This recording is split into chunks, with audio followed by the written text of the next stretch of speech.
Fitra Amalia NIM 1054211011117. Saya mahasiswa semester 7 Fakultas Kedokteran dan Ilmu Kesehatan Universitas Muhammadiyah Makassar. Pada kesempatan ini, saya akan membuat video pembelajaran tentang resusitasi pada neonatus. Adapun langkah-langkah dalam melakukan resusitasi neonatus, yang pertama adalah kita melakukan persiapan tim. Jadi terdiri dari leader atau ketua, yang dimana ketua itu melakukan resusitasi serta menerima bayi dan melakukan VTP atau ventilasi tekanan positif. Kemudian ada penolong pertama. Penolong pertama ini yang akan melakukan RJP atau resusitasi jantung paru. Kemudian ada penolong kedua. Penolong kedua ini sebagai berfungsi untuk memberi alat dan bahan serta mengatur obat-obatan. Selanjutnya kita persiapan ruangan.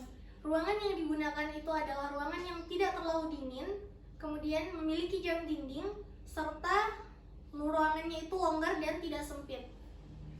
Selanjutnya kita mempersiapkan alat dan bahan. Alat dan bahan yang digunakan adalah infant warmer atau bisa menggunakan lampu sorot. Kemudian infant warmer atau lampu sorot itu digunakan untuk menghangatkan bayi. Selanjutnya kita akan mempersiapkan alat dan bahan sesuai langkah-langkah atau tindakan yang akan dilakukan. Yang pertama adalah airway. Jadi airway itu kita menggunakan alat laryngoskop, kemudian kita cek apakah lampunya menyala atau tidak. Kemudian ada pipa endotracheal, balloon suction, dan juga ada kateter penghisap. Selanjutnya kita melakukan persiapan alat dan bahan pada breathing atau pernapasan. Jadi itu kita menggunakan alat ambubeg yang dimana sudah disertai dengan sungkup, dimana sungkupnya ini harus sesuai dengan muka bayi. Kemudian harus kita siapkan juga tabung oksigen beserta selang yang menghubungkan dari ambubeg dan tabung oksigen.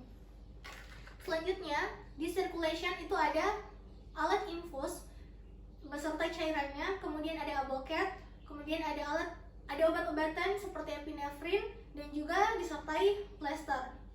Selanjutnya kita melakukan persiapan kain. Jadi di sini kita menggunakan 3 lapis kain. Pada kain yang pertama di sini kita berfungsi sebagai alas setelah bayi dikeringkan. Kemudian untuk kain yang kedua ini berfungsi sebagai bantalan bayi. Kemudian untuk kain yang ketiga ini berfungsi untuk mengeringkan bayi.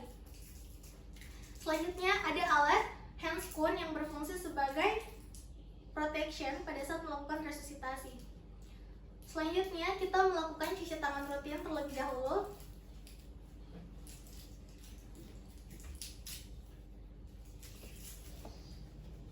Kemudian kita menggunakan handscoon steril.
Selanjutnya, kita akan menerima bayi apabila kainnya telah siap.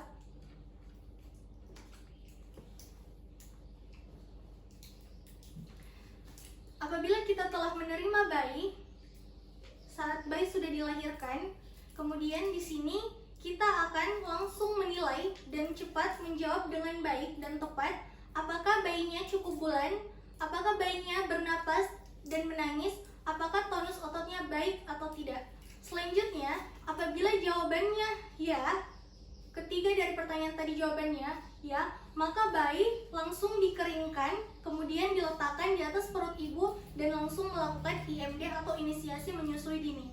Selanjutnya, apabila salah satu pertanyaannya ada tidak, maka kita akan langsung melakukan langkah awal. Jadi langkah awal yang pertama adalah kita hangatkan bayi. Jadi kita hangatkan bayi di atas meja resusitasi atau menggunakan infant warmer atau bisa juga menggunakan lampu sorot untuk menghangatkan bayi. Selanjutnya, langkah yang kedua itu akan kita lakukan, kita posisikan bayi. Jadi kita letakkan bayi di atas kain, kemudian kita perhatikan apakah bahu bayi itu sejajar dengan bantalan di atas dari bantalan. Jadi posisi bayi itu harus menengadah agar jalan napasnya bisa baik dan terbuka atau dapat dibebaskan dengan posisi menengadah. Selanjutnya, kita lakukan membebaskan jalan napas. Jadi pada saat membebaskan jalan napas, apabila terdapat lendir atau cairan, maka kita akan membersihkan lendirnya dan cairannya dengan menggunakan bola suction. Jadi kita bersihkan dulu pada bagian mulut dengan menggunakan bola suction. Sebelum kita melakukan penghisapan lendir, kita pencet dulu bola suctionnya, kemudian kita masukkan ke dalam mulut, baru dilepaskan, baru kita bersihkan lendirnya. Kemudian begitu juga di hidung.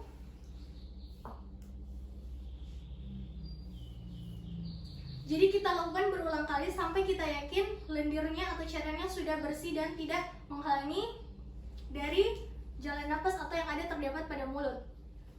Selanjutnya, kita lakukan setelah kita yakin lendirnya telah bersih dan tidak ada, maka kita lakukan langkah yang selanjutnya yaitu keringkan bayi. Jadi kita mengeringkan bayi dengan menggunakan kain, di mana kita mengeringkan bayi dari kepala.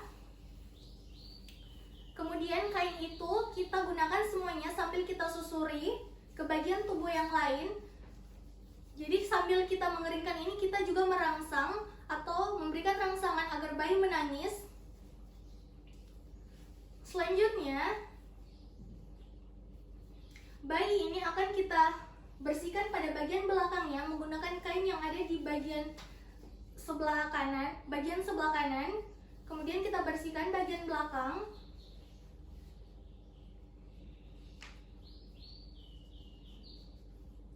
Selanjutnya, ujung dari kain tersebut itu kita simpan di ujung. Lalu sebaliknya, kita balik ke sebelah kanan, kita bersihkan belakang bayi sampai semuanya bersih, sampai ke kaki. Kemudian setelah kita keringkan, maka kain yang sudah kita gunakan kita singkirkan.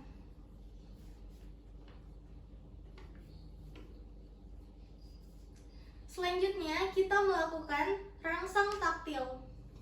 Jadi rangsang taktil ini sebenarnya sudah kita lakukan pada saat kita mengeringkan bayi. Pada saat itu kita memberikan rangsangan agar bayi menangis. Dan juga kita bisa dengan menyentil pada bagian telapak kaki bayi atau tumit bayi agar bayi menangis. Selanjutnya kita lakukan reposisi kembali. Jadi kita posisikan kembali bayi, kemudian kita perhatikan bahu bayi apakah dia sejajar dengan bagian atas bantalan. Jadi pada saat kita melakukan sebelumnya melakukan mengeringkan bayi, bayi itu tidak diangkat atau tidak digeser. Selanjutnya, setelah itu kita akan membungkus bayi. Jadi kita membungkus bayi agar bayi tidak kedinginan. Jadi kita bungkus bayi dengan menyisakan pada bagian dadanya saja.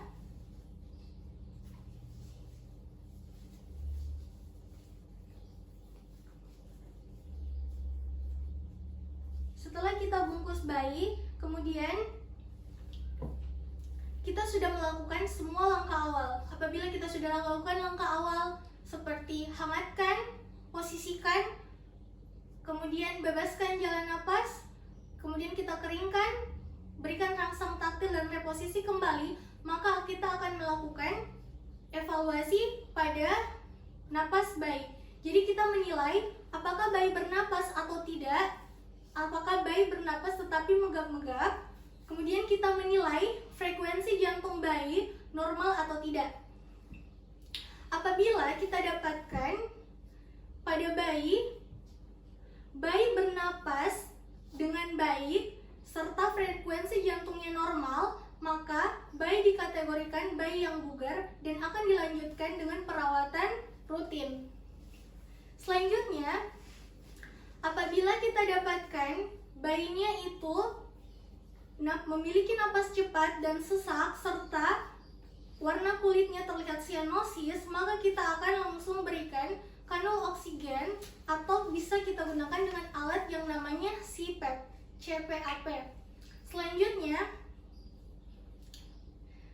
apabila kita temukan bayi tidak bernapas atau apneu dan frekuensi jantungnya itu tidak normal atau kurang dari 100 kali per menit, maka kita lakukan ventilasi tekanan positif. Jadi, langkah-langkah untuk melakukan ventilasi tekanan positif, kita menggunakan ambu bag atau bag valve mask. Jadi yang pertama, kita ambil ambu bag.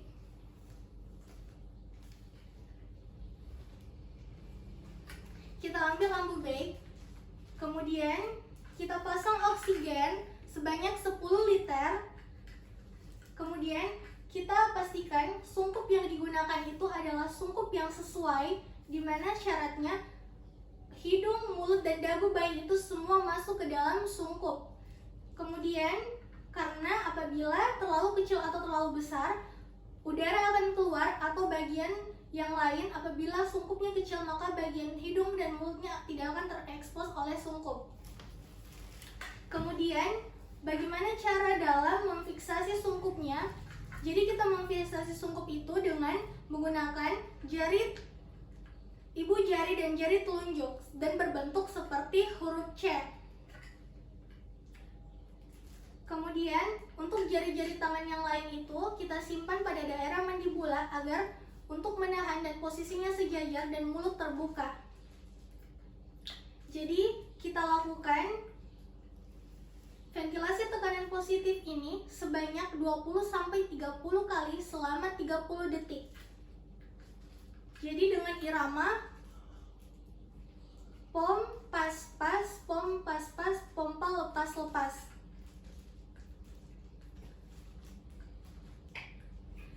Jadi setelah kita melakukan ventilasi tekanan positif, maka kita akan menilai kembali frekuensi jantung dari bayi.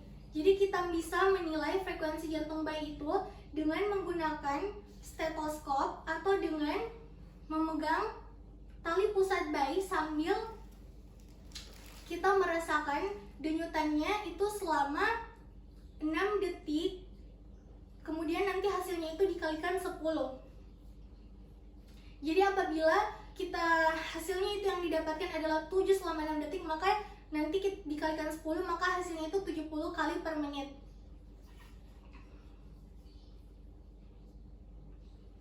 Selanjutnya setelah apabila kita dapatkan bayi itu frekuensi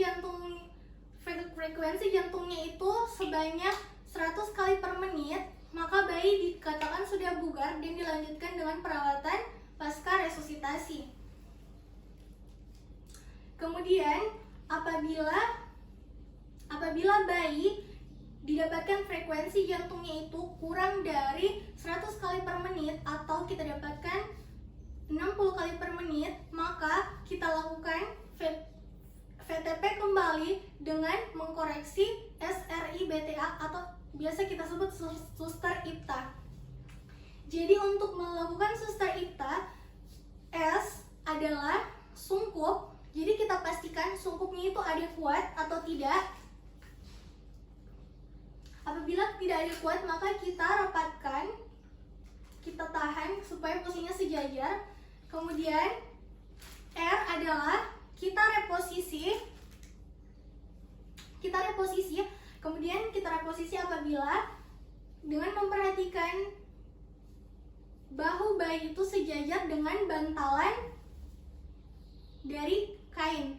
Jadi kita reposisi kembali. Kemudian I adalah isap lendir. Isap lendir itu kita bisa membebaskan atau mengisap lendirnya menggunakan Boleh suction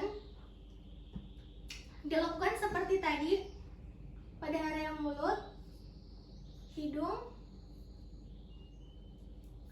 Kemudian apabila cairannya terlalu dalam, maka kita bisa menggunakan dengan kateter penghisap. Kemudian untuk B adalah buka mulut. Jadi kita biarkan membuka mulut bayi agar bisa membebaskan jalan napasnya. T adalah kita meningkatkan tekanan oksigen. Selanjutnya A adalah alternatif, di mana kita membebaskan jalan napas dengan melakukan tracheostomy. Selanjutnya kita lakukan evaluasi kembali frekuensi jantung bayi. Sebelumnya itu kita harus lakukan dulu VTP kembali setelah kita melakukan koreksi SRI BTA.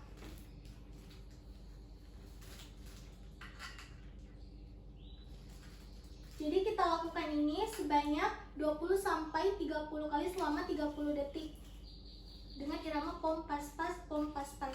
Selanjutnya kita nilai kembali frekuensi jantung bayi.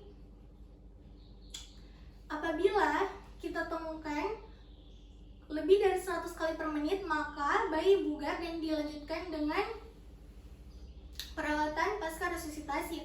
Apabila kurang dari 100, frekuensi jantung bayi kurang dari 100 kali per menit, maka kita lakukan VTP kembali ditambah dengan kompresi dada.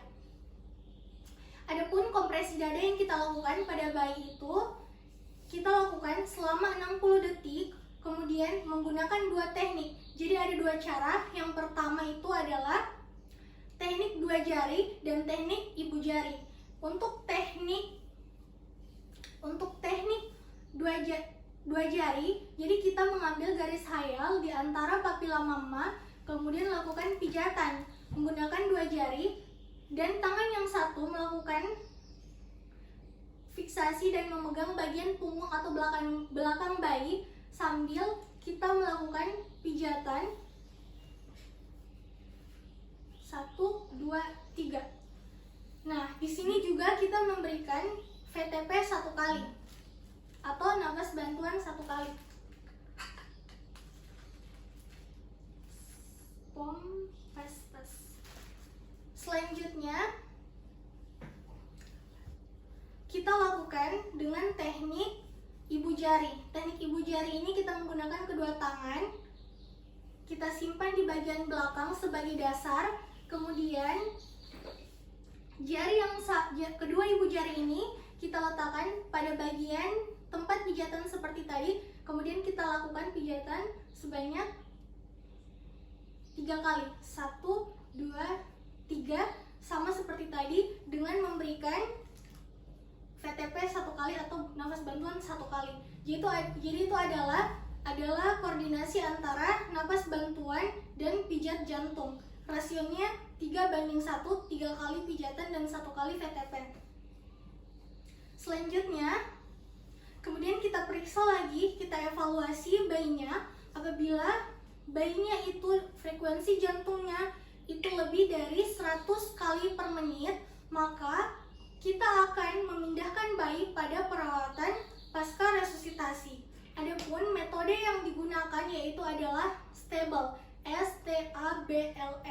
Jadi metode stable ini, S adalah sugar, kemudian kita periksa gula darahnya atau gula darah sewaktu bayi. Kalau memang dia kurang, maka kita berikan tindakan. Apabila dia normal, maka kita pertahankan infusnya. Selanjutnya, T adalah temperatur. Jadi untuk temperatur yang normal pada bayi itu adalah 36,5 sampai 37,5 derajat Celcius. A itu adalah RW-nya. Jadi kita bebaskan jalan napasnya. Apabila terdapat sumbatan, maka kita bebaskan isap lendirnya dengan menggunakan bola suction. B adalah blood pressure. Jadi blood pressure ini tekanan darah dengan melihat perfusi jaringan bayi apakah baik atau tidak dengan cara menggunakan CRT atau capillary refill time. Kemudian kita melakukan penekanan pada bagian dada bayi selama 5 detik. Apabila kembali dengan kurang 3 detik, maka bayi dikatakan CRT-nya normal. Kemudian L adalah laboratorium. Jadi kita memeriksa darah lengkap bayi, atau bisa kita memeriksa kultur dengan menggunakan kultur darah. Kemudian E-nya itu adalah emotional support. Jadi kita memberikan masukan atau kita mensupport keluarganya terhadap bayinya yang sedang dilakukan resusitasi, dan juga tak lupa memberikan dukungan dan masukan. Dan apabila frekuensi jantungnya itu kurang dari 60 kali per menit, apabila kita sudah lakukan resusitasi VTP, kita sudah lakukan VTP ditambah kompresi dada, dan frekuensi jantungnya itu masih kurang dari 60 kali per menit, maka kita lanjutkan dengan pemberian obat-obatan seperti epinefrin. Jadi itu adalah langkah-langkah resusitasi pada neonatus. Mungkin hanya itu yang dapat saya berikan atau saya ketampilkan pada saat ini. Terima kasih. Assalamualaikum warahmatullahi wabarakatuh.